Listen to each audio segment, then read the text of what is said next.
Dear students, कल हमने benzene का ऑर्बिटल डायग्राम कवर किया था।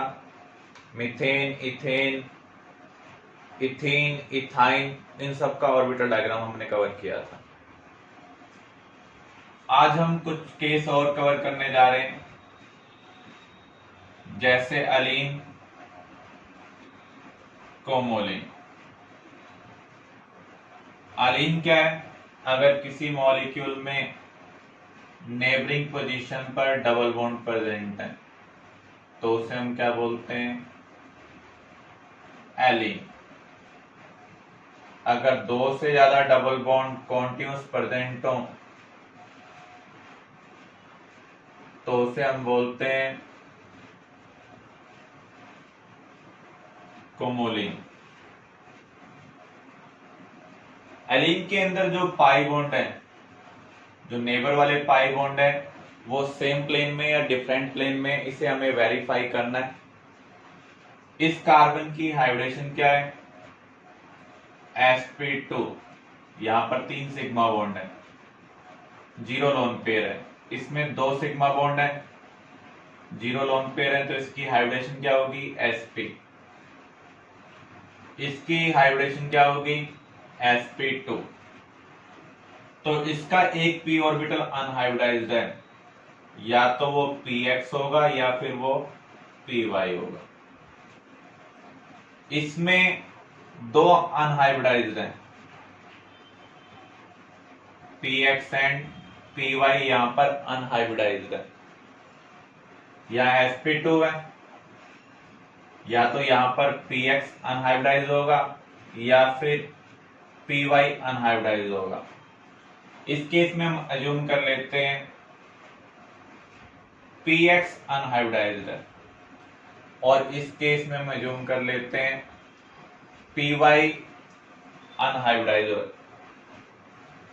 जो अनहाइब्रिड ऑर्बिटल होगा वो एक साइड ही ओवरलैपिंग करेगा, बोथ साइड ओवरलैपिंग नहीं करेगा। आप ये कह सकते हैं इसका अनहाइब्रिड px, इसका अनहाइब्रिड px साइडवेज ओवरलैप कर रहे हैं। तो ये पाई बॉन्ड किसकी वजह से बना है? px px ओवरलैप से। तो अगर px ने इधर ओवरलैपिंग में पार्टिसिपेट किया है तो इधर पार्टिसिपेट नहीं कर सकता, तो यहां पर कौन पार्टिसिपेट करेगा? py। तो इसका अनहाइब्रिड py इसके अनहाइब्रिड py के साथ ओवरलैप कर रहा है। तो यहां पर ये पाई बॉन्ड किसकी वजह से बन रहा है? py साइडवेज ओवरलैप से। x और y एक दूसरे के परपेंडिकुलर होते हैं, तो इसलिए आप ये कह सकते हैं नेबर कार्बन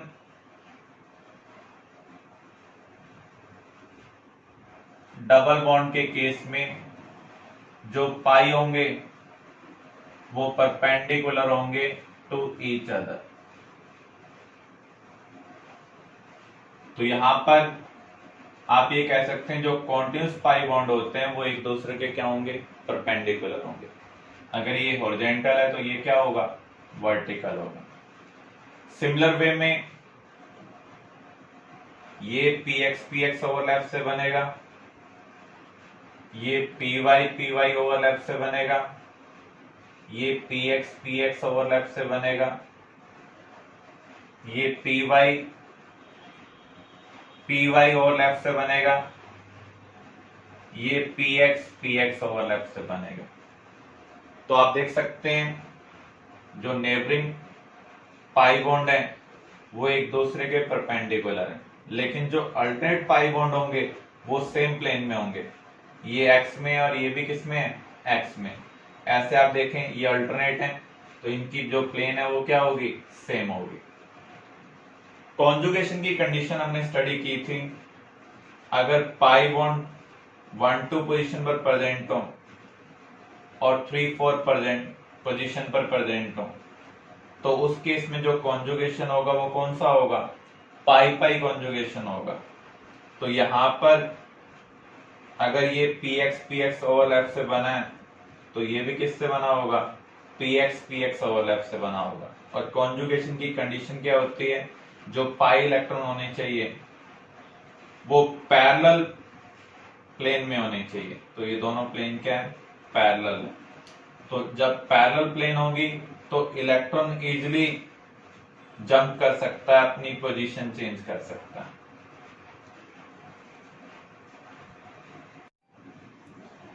इलेक्ट्रोनेगेटिविटी भी हम हाइब्रिडेशन के बेस पर डिसाइड कर सकते हैं।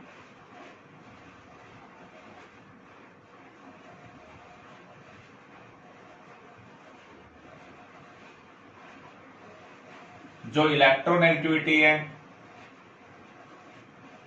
वो परसेंटेज एज करैक्टर के डायरेक्टली प्रोपोर्शनल होगी। फॉर एग्जाम्पल आपके पास कार्बन 4 टाइप के हैं, sp2, sp3, sp। यहां तीन में से एक s ऑर्बिटल है। इसका मीनिंग जो परसेंटेज एस करैक्टर होगा वो क्या होगा, 33% होगा। यहाँ चार में से एक s ऑर्बिटल है तो 100 में से कितने होंगे, 25। तो यहाँ पर 25% एस करैक्टर है। यहाँ दो में से एक s है तो 50% एस करैक्टर है। एस करैक्टर का मीनिंग क्या है, जो इलेक्ट्रॉन डेंसिटी है वो न्यूक्लियस के क्लोजर ज्यादा होगी। और इलेक्ट्रोनेगेटिविटी का भी मीनिंग क्या है, इलेक्ट्रॉन अट्रैक्टिंग पावर, अपने न्यूक्लियस के क्लोजर इलेक्ट्रॉन को रखना। तो जिसका परसेंटेज एस करैक्टर ज्यादा होगा उसकी इलेक्ट्रोनेगेटिविटी भी क्या होगी, ज्यादा होगी। तो sp कार्बन की इलेक्ट्रोनेगेटिविटी sp2 कार्बन से ज्यादा होगी, sp2 कार्बन की इलेक्ट्रोनेगेटिविटी sp3 कार्बन से ज्यादा होगी। आपके पास sp कार्बन है और sp3 नाइट्रोजन है, ये नेबर है। नेबर वाले केस में आप ये कह सकते हैं sp की जो हाइब्रिडेशन है वो sp3 वाले से क्या होगी, ज्यादा होगी।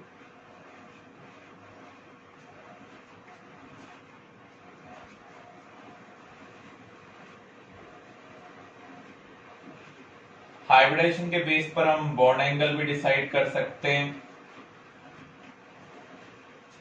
पहला केस हम ले रहे हैं, अगर डिफरेंट हाइब्रिडाइजेशन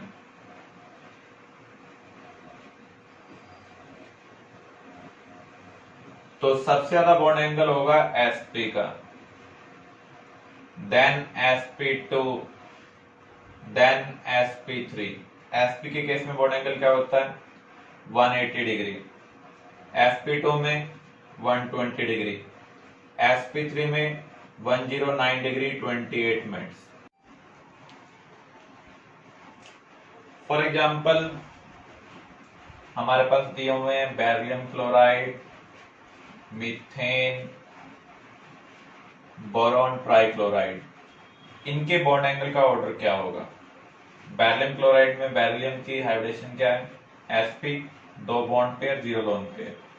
यहाँ पर 4 बॉन्ड पेयर है, 0 लोन पेयर है, तो हाइब्रिडेशन क्या होगी, sp3। यहाँ पर 3 बॉन्ड पेयर 0 लोन पेयर, तो हाइब्रिडेशन क्या होगी, sp2। तो सबसे ज्यादा बॉन्ड एंगल किसका होगा, sp का, 180 डिग्री। उसके बाद sp2 120 डिग्री। सबसे कम किसका होगा, मीथेन का, क्योंकि यहाँ पर हाइब्रिडेशन क्या है, sp3 है, 109 डिग्री 28 मिनट्स। नेक्स्ट केस, अगर हाइब्रिडाइजेशन सेम हो,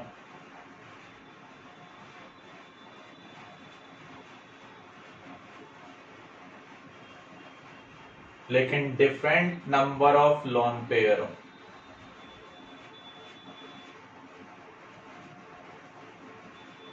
तब हम कैसे निकाल सकते हैं, जितने ज्यादा लोन पेयर होंगे उतना ज्यादा वो बॉन्ड पेयर को रिपेल करेंगे, और जितने ज्यादा बॉन्ड पेयर इनवर्ट जाएंगे उतना कम क्या होगा, एंगल होगा। तो यहां पर हम कह सकते हैं bond angle inversely proportional to number of lone pair. हमारे पास मॉलिक्यूल है H2O, CH4, NH3। इन सब में सेंट्रल एटम की हाइब्रिडेशन हमें निकालनी है। Oxygen 2 bond pair 2 lone pair, तो हाइब्रिडेशन sp3 है। मीथेन में carbon sp3 hybridise, ammonia nitrogen sp3 hybridise, 3 bond pair 1 lone pair. तो इन तीनों की हाइब्रिडेशन सेम है। लोन पेयर कितने हैं? ऑक्सीजन के केस में लोन पेयर अगर आप काउंट करेंगे तो आपको 2 लोन पेयर मिल रहे हैं। मीथेन वाले केस में कार्बन के पास 0 लोन पेयर है, अमोनिया में नाइट्रोजन के पास 1 लोन पेयर है। तो जितने ज्यादा लोन पेयर होंगे उतना कम एंगल होगा। तो सबसे ज्यादा एंगल किसका है? मीथेन का, then ammonia, then water. Methane में बॉन्ड एंगल है 109 डिग्री 28 मिनट्स, अमोनिया में 107 डिग्री है, ये 104.5 डिग्री है। ये मैंने आपको रफली बताया, आपको इसको याद करने की जरूरत नहीं। तो जितने ज्यादा लोन पेयर होंगे उतना कम क्या होगा? बॉन्ड एंगल होगा। Same hybridization and same number of lone pair. For example NH3, PH3, ASH3। तो यहां पर पहला केस हम ले रहे हैं,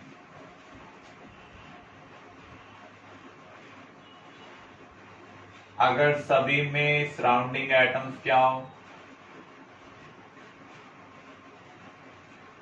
सेम हो।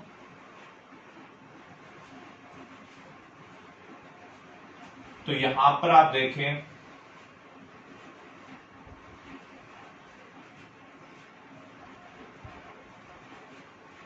अमोनिया में नाइट्रोजन के पास लोन पेयर है, फास्फाइन जिसको हम बोलते हैं फास्फाइन, यहां पर फास्फोरस के पास भी लोन पेयर है। ऐसे ही इस कंपाउंड में आर्सेनिक के पास लोन पेयर है।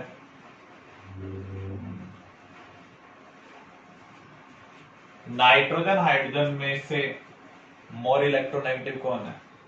नाइट्रोजन। तो सेंट्रल एटम के पास थोड़ा सा नेगेटिव चार्ज आएगा। ऐसे ही फास्फोरस हाइड्रोजन में मोर इलेक्ट्रोनेगेटिव फास्फोरस है, तो यहां पर थोड़ा सा नेगेटिव चार्ज आएगा। ऐसे आर्सेनिक हाइड्रोजन में आर्सेनिक मोर इलेक्ट्रोनेगेटिव है, तो यहां पर थोड़ा सा नेगेटिव चार्ज आएगा। यहां पर जो नेगेटिव चार्ज आ रहा है वो ईएन डिफरेंस की वजह से आ रहा है। नाइट्रोजन की इलेक्ट्रोनेगेटिविटी फास्फोरस से ज्यादा है, फास्फोरस की आर्सेनिक से, तो यहाँ पर ईएन डिफरेंस सबसे ज्यादा है। यहाँ पर उससे कम है ईएन डिफरेंस, यहाँ उससे कम है। जितना ज्यादा ईएन डिफरेंस होगा उतना ज्यादा सेंट्रल एटम के पास पार्शियल नेगेटिव चार्ज आ रहा है। ये नेगेटिव चार्ज लोन पेयर को रिपेल करेगा। अगर ये लोन पेयर को रिपेल करेगा तो लोन पेयर दूर जाएगा, यहाँ पर थोड़ा कम दूर जा पाएगा, यहाँ पर और कम दूर जा पाएगा। आप ये कह सकते हैं बॉन्ड एंगल जो है किसके ऊपर डिपेंड करता है? Inversely proportional to closeness of lone pair. जितना लोन पेयर पास में आएगा उतना ज्यादा वो बॉन्ड पेयर को रिपेल करेगा, और जितना ज्यादा बॉन्ड पेयर को रिपेल करेगा, बॉन्ड्स इनवर्ट जाएंगे, उतना कम क्या होगा? एंगल होगा। तो यहां पर लोन पेयर दूर है तो इनके ऊपर रिपल्शन कम होगा, इसका मीनिंग बॉन्ड एंगल क्या होगा? ज्यादा होगा। तो जिसका लोन पेयर जितना क्लोज है उतना कम उसका बॉन्ड एंगल है। तो सबसे क्लोज आर्सेनिक में,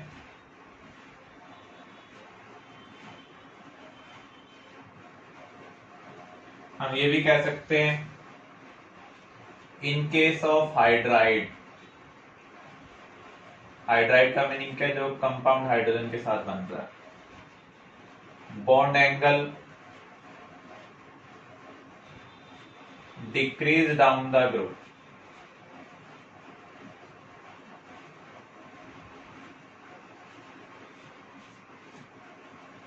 तो जितना क्लोज लोन पेयर होगा उतना कम क्या होगा? Bond angle. और ये किसके ऊपर डिपेंड कर रहा है? Inversely proportional to electronegativity of central atom. जितनी ज्यादा सेंट्रल एटम की इलेक्ट्रोनेगेटिविटी होगी उतना ज्यादा उसके पास नेगेटिव चार्ज आएगा, उतना दूर लोन पेयर जाएगा, और जितना दूर लोन पेयर जाएगा उतना ज्यादा बॉन्ड एंगल होगा।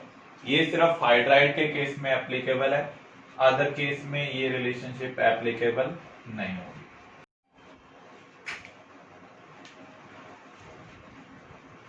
H2O, F2O, इसमें से किसका बॉन्ड एंगल ज्यादा होगा? अगर आप यहां पर देखें, सेंट्रल एटम के पास 2 बॉन्ड पेयर हैं, 2 लोन पेयर। ऐसे यहां पर भी 2 बॉन्ड पेयर हैं, 2 लोन पेयर है। तो यहां पर किसका बॉन्ड एंगल ज्यादा होगा?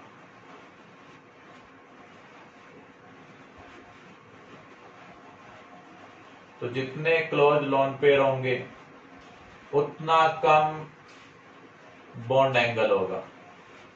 ऑक्सीजन हाइड्रोजन में मोर इलेक्ट्रोनेगेटिव है, ऑक्सीजन तो ऑक्सीजन के पास क्या आएगा? थोड़ा सा नेगेटिव चार्ज। ऑक्सीजन फ्लोरीन में मोर इलेक्ट्रोनेगेटिव कौन है? फ्लोरीन। इसका मीनिंग ऑक्सीजन के पास थोड़ा सा पॉजिटिव आएगा। शेयरिंग वाले इलेक्ट्रॉन थोड़ा सा मोर इलेक्ट्रोनेगेटिव की तरफ ट्रांसफर हो जाते हैं, तो यहां पर थोड़ा नेगेटिव आना चाहिए, यहां पर थोड़ा क्या आना चाहिए? पॉजिटिव। तो नेगेटिव वाला लोन पेयर को क्या करेगा? रिपेल करेगा, जबकि पॉजिटिव वाला लोन पेयर को क्या करेगा? अट्रैक्ट करेगा। तो इस केस में लोन पेयर क्लोजर है, जबकि इस केस में लोन पेयर क्या है? फार अवे है। इसलिए इसका बॉन्ड एंगल इससे क्या होगा? ज्यादा होगा। H2O और Cl2O में से किसका बॉन्ड एंगल ज्यादा है?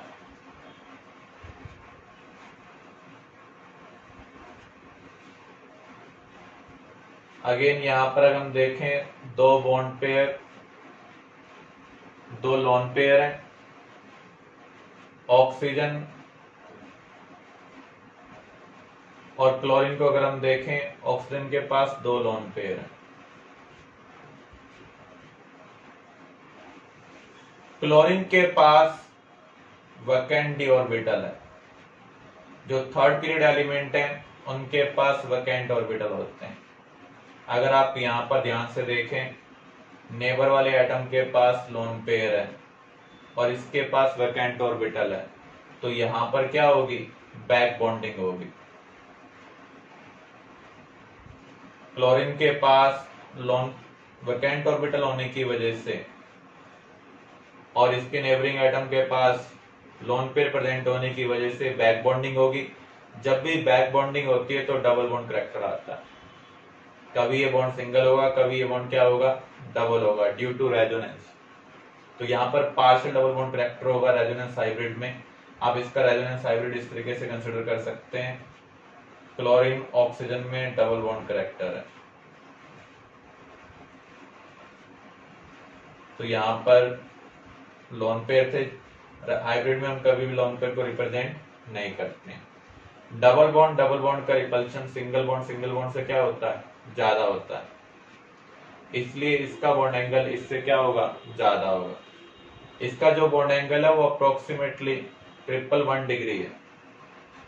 तो ये किसकी वजह से हो रहा है? क्योंकि यहाँ पर बैक बॉन्डिंग की वजह से डबल बॉन्ड करैक्टर आ रहा है।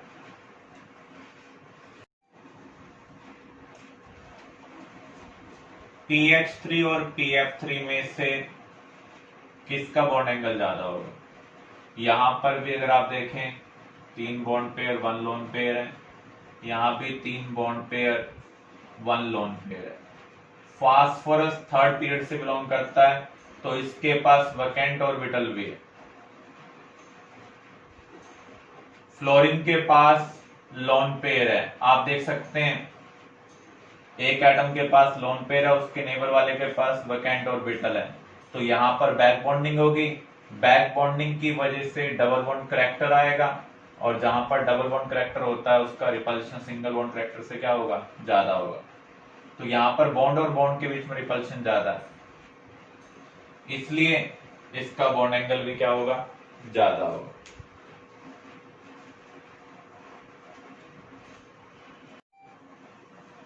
अब हाइब्रिडेशन के कुछ स्पेशल केस आपको ध्यान रखने हैं। सॉलिड स्टेट में जो PCl5 है वो आयनिक सॉलिड है।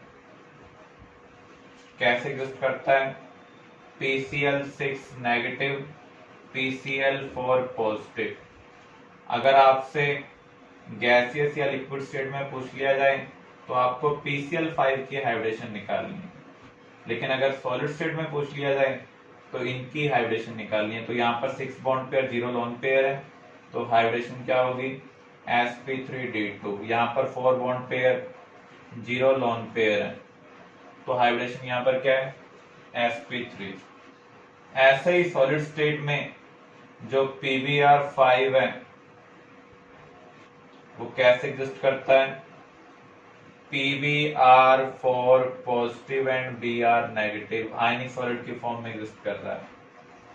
तो यहाँ पर 4 बॉन्ड पेयर 0 लोन पेयर, तो हाइब्रिडेशन क्या होगी, sp3।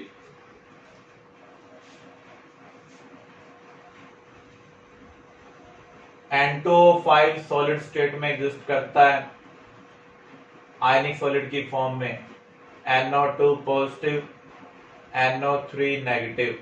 यहाँ पर 2 बॉन्ड पेयर 0 लोन पेयर, तो इसकी हाइब्रिडेशन क्या होगी, sp।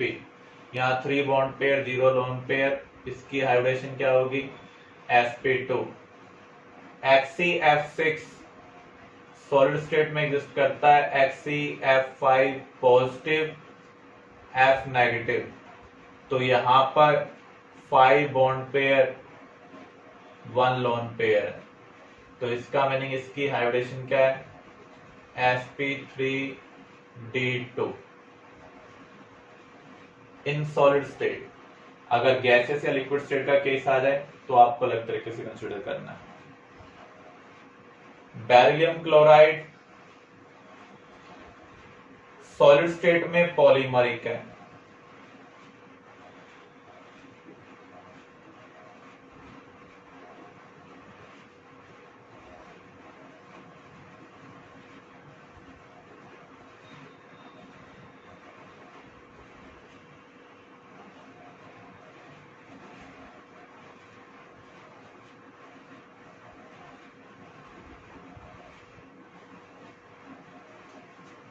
तो यहां पर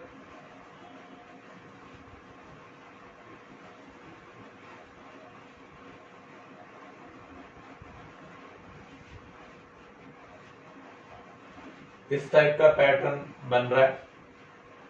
यहां पर आप ये कह सकते हैं, वैसे तो क्लोरीन मोनोवेलेंट है, बेरिलियम का ऑक्टेट कंप्लीट करने के लिए क्लोरीन यहां पर अपना लोन पेयर प्रोवाइड कर रहा है, कोऑर्डिनेट बॉन्ड बना रहा है। सिमिलर वे में इधर से क्लोरीन अपना लोन पेयर प्रोवाइड करेगा, इसके वैकेंट ऑर्बिटल के साथ ओवरलैप करेगा, कोऑर्डिनेट बॉन्ड बनाएगा। तो ये एक पॉलीमरिक स्ट्रक्चर बन रही है जिसमें बहुत सारी यूनिट आपस में कनेक्ट हो रही हैं। इसके केस में आप देखें बेरिलियम कितने बॉन्ड बना रहा है, 4 बॉन्ड बना रहा है, तो यहाँ पर 4 सिग्मा बॉन्ड है, 0 लोन पेयर है, तो सॉलिड स्टेट के अंदर बेरिलियम की हाइब्रिडेशन क्या होगी, sp3 होगी। अगर हम बेरिलियम क्लोराइड को लिक्विड स्टेट में लें या गैसियस स्टेट में लें तो उस केस में ये डाइमर की फॉर्म में एग्जिस्ट कर रहा है। डाइमर का मीनिंग क्या, जो 2 पार्ट से मिलकर बना हो।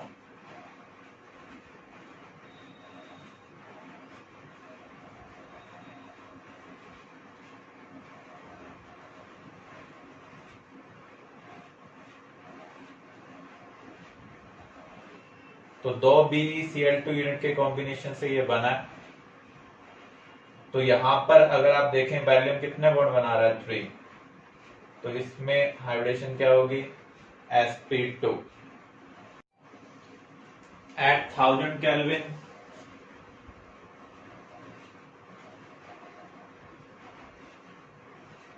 BeCl2 मोनोमर की फॉर्म में एग्जिस्ट करता है। तो उस केस में इसके पास दो बॉन्ड पेयर है, 0 लोन पेयर है, तो इसकी हाइड्रेशन क्या होगी sp। तो जब भी आपसे बेरिलियम क्लोराइड की हाइड्रेशन के बारे में पूछा जाए तो आपको स्टेट को और ध्यान रखना है, सॉलिड, लिक्विड और गैसियस है या फिर 1000 केल्विन से अबाउट टेम्परेचर पर। I2Cl6 ये है डाइमर ऑफ ICl3। इसकी स्ट्रक्चर प्लानर है।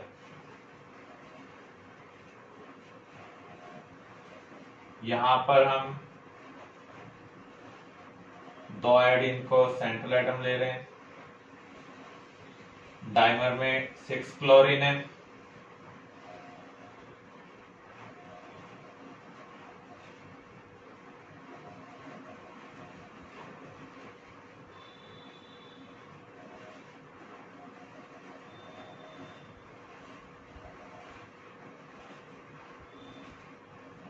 तो ये जो लोन पेयर है आयोडीन के पास, ये मॉलिक्यूलर प्लेन से ऊपर है और नीचे है।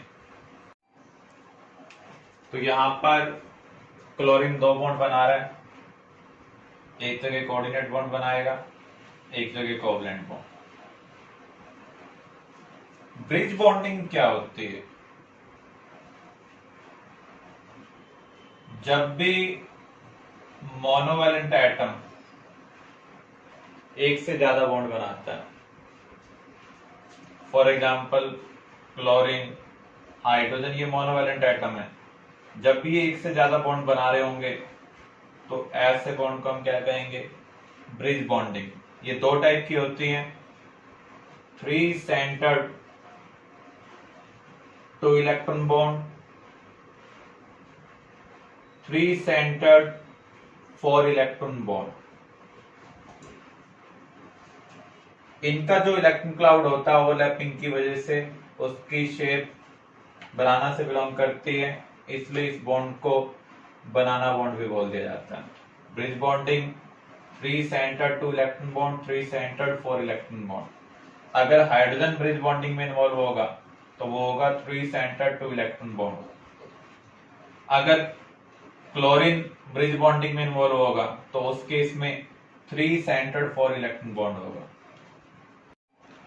अगर आप ध्यान से देखें इस ब्रिज बॉन्ड को, क्लोरीन अपना 1 इलेक्ट्रॉन, आयोडीन अपना 1 इलेक्ट्रॉन शेयरिंग के लिए यूज कर रहा है। यहाँ क्लोरीन 2 इलेक्ट्रॉन प्रोवाइड कर रहा है कोऑर्डिनेट बॉन्ड बनाने के लिए। तो यहाँ पर टोटल 4 इलेक्ट्रॉन इन्वॉल्व है। क्लोरीन का ऑर्बिटल, आयोडीन का ऑर्बिटल और इस आयोडीन का ऑर्बिटल ओवरलैपिंग में पार्टिसिपेट कर रहे हैं, तो एक साथ 3 ऑर्बिटल ओवरलैपिंग में पार्टिसिपेट कर रहे हैं, इसलिए 3 सेंटर्ड है। तो यहाँ पर 4 इलेक्ट्रॉन बॉन्डिंग में यूज हो रहे हैं, इसलिए हम क्या कहेंगे इसे 3 centred 4 electron bond. Similar way में जो बेरिलियम क्लोराइड है, पॉलीमरिक स्ट्रक्चर यहाँ पर आप देखें, डाइमरिक स्ट्रक्चर आप यहाँ पर देखें। क्लोरीन का अनपेड ऑर्बिटल बेरिलियम के अनपेड ऑर्बिटल के साथ ओवरलैप कर रहा है। ऐसे ही क्लोरीन का फुली फिल्ड ऑर्बिटल बेरिलियम के वैकेंट ऑर्बिटल के साथ ओवरलैप कर रहा है। तो यहाँ पर 3 ऑर्बिटल ओवरलैपिंग में इन्वॉल्व है और 4 इलेक्ट्रॉन यहाँ पर प्रेजेंट है, इसलिए इसे हम क्या बोल रहे हैं 3 centred 4 electron bond. Diborane B2H6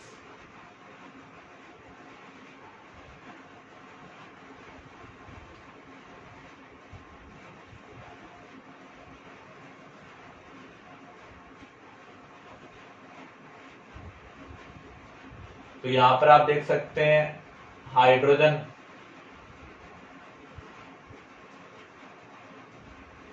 दो बॉन्ड बना रहा है। जब भी मोनोवैलेंट एटम दो बॉन्ड बनाएगा तो ऐसे बॉन्ड को हम कहेंगे ब्रिज बॉन्ड। तो यहां पर हाइड्रोजन का अनपेड ऑर्बिटल, बोरॉन का अनपेड ऑर्बिटल ओवरलैप कर रहे हैं।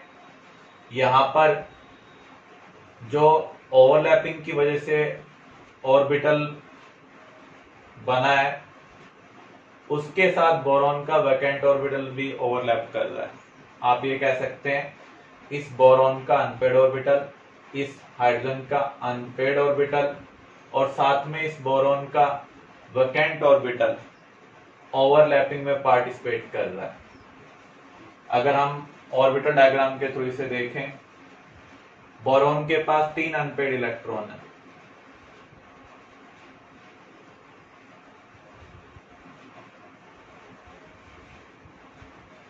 हाइड्रोजन के साथ ही अपने अनपेड इलेक्ट्रॉन को शेयर कर रहा है। एक ऑर्बिटल इसका वैकेंट है। ऐसे हम दूसरे बोरॉन को कंसिडर करें तो उसके पास 3 ऑर्बिटल ऐसे हैं जिनके अंदर अनपेड इलेक्ट्रॉन प्रेजेंट है और एक ऑर्बिटल वैकेंट है।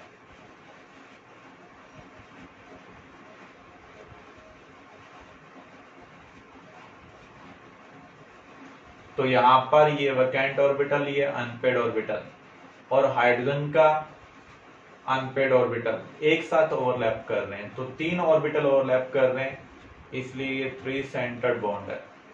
कितने इलेक्ट्रॉन है? 2, इसलिए हम इसे बोल रहे हैं 3 सेंटर्ड 2 इलेक्ट्रॉन बॉन्ड। ऊपर भी आप देख सकते हैं बोरॉन का वैकेंट, इस बोरॉन का अनपेड और हाइड्रोजन का अनपेड ऑर्बिटल एक साथ ओवरलैप कर रहे हैं। तो यहां पर इस बॉन्ड के अंदर भी 3 सेंटर्ड 2 इलेक्ट्रॉन बॉन्ड है, क्योंकि 3 ऑर्बिटल ओवरलैप कर रहे हैं और इलेक्ट्रॉन कितने प्रेजेंट है? 2। ऐसे बॉन्ड को हम क्या बोलते हैं? ब्रिज बॉन्ड, बनाना बॉन्ड, क्योंकि इसका इलेक्ट्रॉन क्लाउड किससे रिजेंबल कर रहा है? बनाना से बिलोंग कर रहा है। ये दोनों बॉन्ड मॉलिक्यूलर प्लेन के या तो ऊपर होंगे या फिर नीचे होंगे। ब्रिज बॉन्ड टर्मिनल बॉन्ड से लॉन्गर होते हैं, आप ये कह सकते हैं वीकर है। यहां पर ये ओवरलैपिंग हो क्यों रही है? एक्चुअल में ये जो इलेक्ट्रॉन पेयर है ये ऑसिलेट करता रहता है, कभी इधर जाएगा कभी इधर आएगा, जिससे दोनों बोरॉन का ऑक्टेट टेम्परेरी क्या होगा? कंप्लीट होता रहेगा। तो टेम्परेरी यहां पर इसको स्टेबिलिटी मिलेगी, क्योंकि कंप्लीट ऑक्टेट की स्टेबिलिटी इनकम्प्लीट ऑक्टेट से क्या होती है? ज्यादा होती है। In ether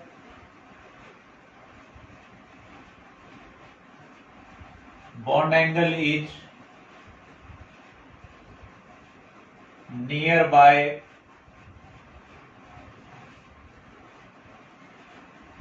tetrahedral angle.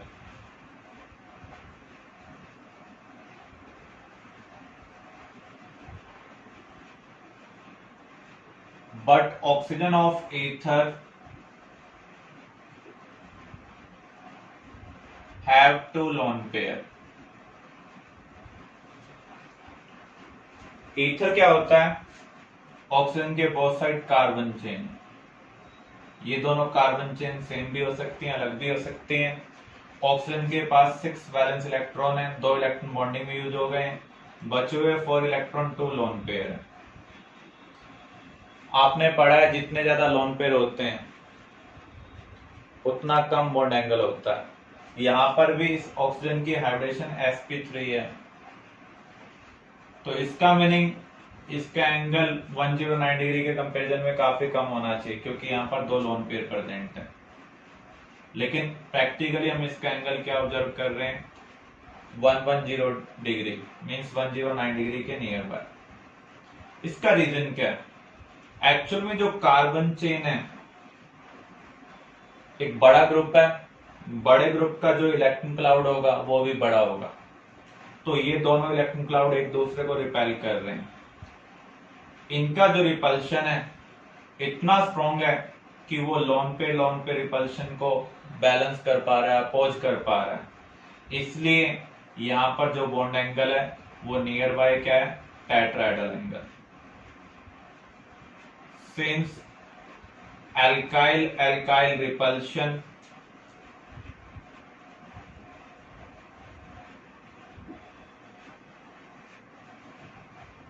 counterbalance lone pair repulsion।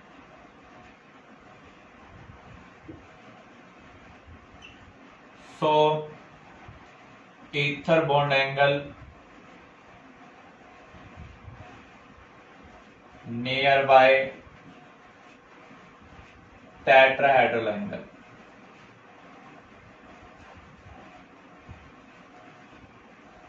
तो यहां पर दो लोन पेयर प्रेजेंट है, फिर भी बॉन्ड एंगल टेट्राहेड्रल के नियर बाय है।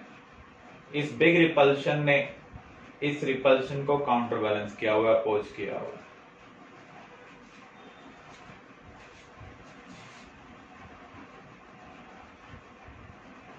Arrange the following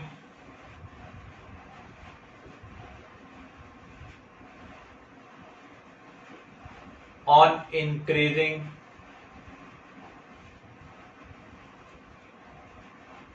bond angle।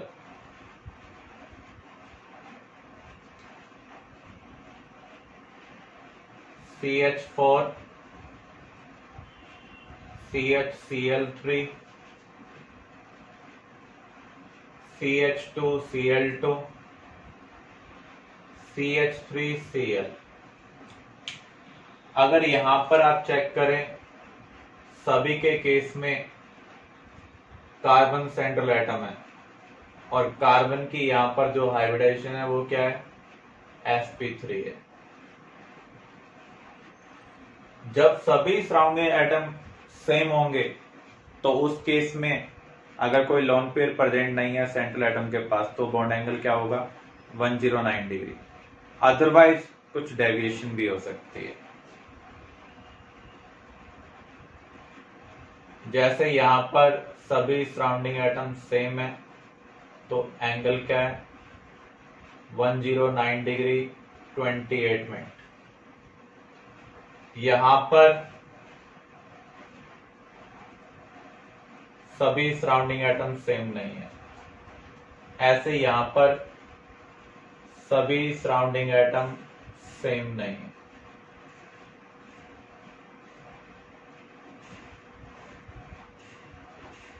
तो यहां पर हम बॉन्ड एंगल का कंपैरिजन कैसे कर सकते हैं, आपको परसेंटेज पी करैक्टर निकालना होगा, परसेंटेज एस करैक्टर निकालना पड़ेगा। तो आपको ये ध्यान रखना है, जो मोर इलेक्ट्रोनेगेटिव होगा उसका हायर पी करैक्टर होगा। अगर हम बॉन्ड्स को कंसिडर करें, जो मोर इलेक्ट्रोनेगेटिव है वो हायर पी करैक्टर बॉन्ड में प्रेजेंट होगा। हायर पी करैक्टर बॉन्ड का मीनिंग क्या है, लॉन्गर बॉन्ड, न्यूक्लियस से फार अवे जाएगा in order to minimise repulsion. जो लेस इलेक्ट्रोनेगेटिव है उसका हायर एस करैक्टर बॉन्ड होगा।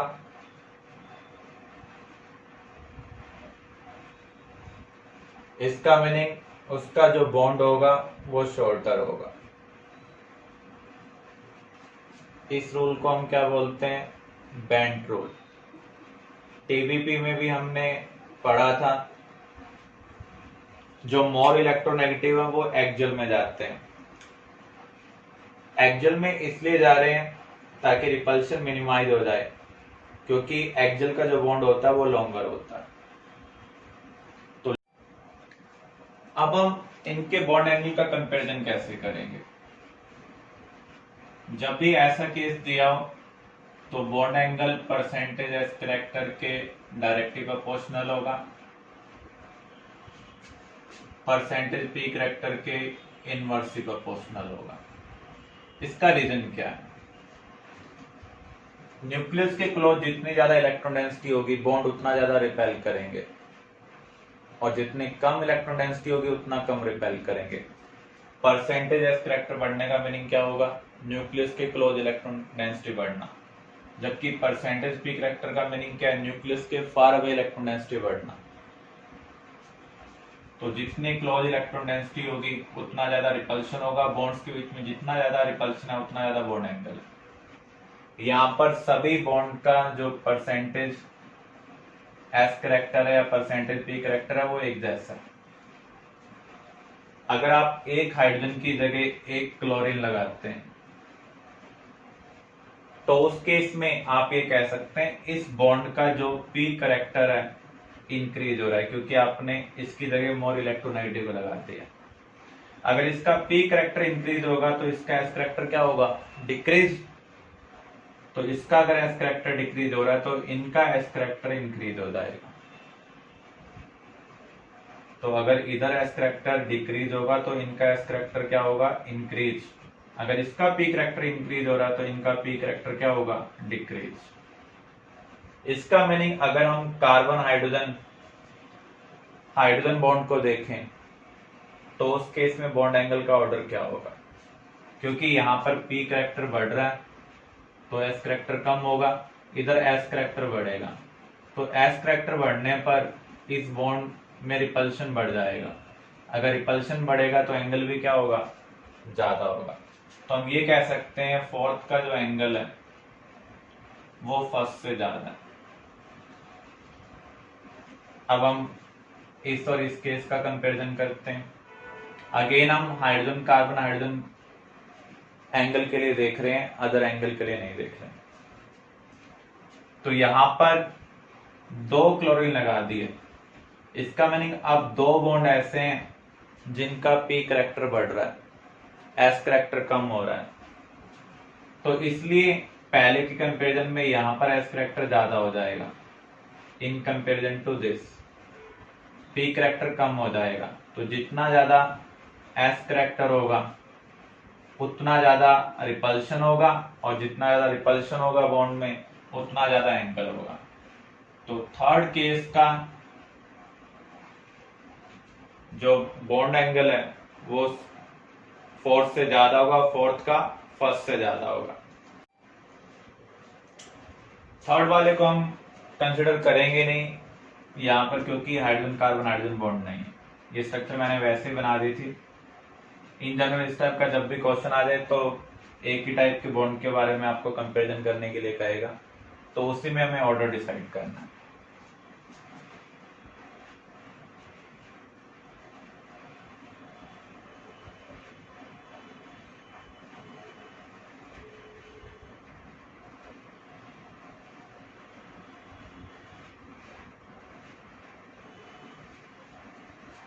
यहां पर हमें अल्फा बीटा गामा का ऑर्डर निकालना है। आपको ध्यान रखना है जितने ज्यादा बॉन्ड में इलेक्ट्रॉन होंगे उतना ज्यादा रिपल्शन होगा। तो डबल सिंगल का रिपल्शन सिंगल सिंगल से क्या होगा? ज्यादा होगा।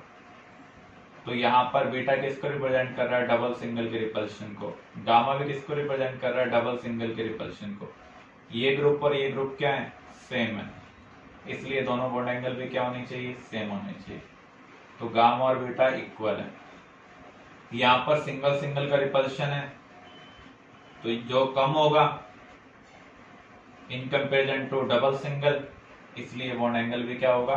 कम होगा।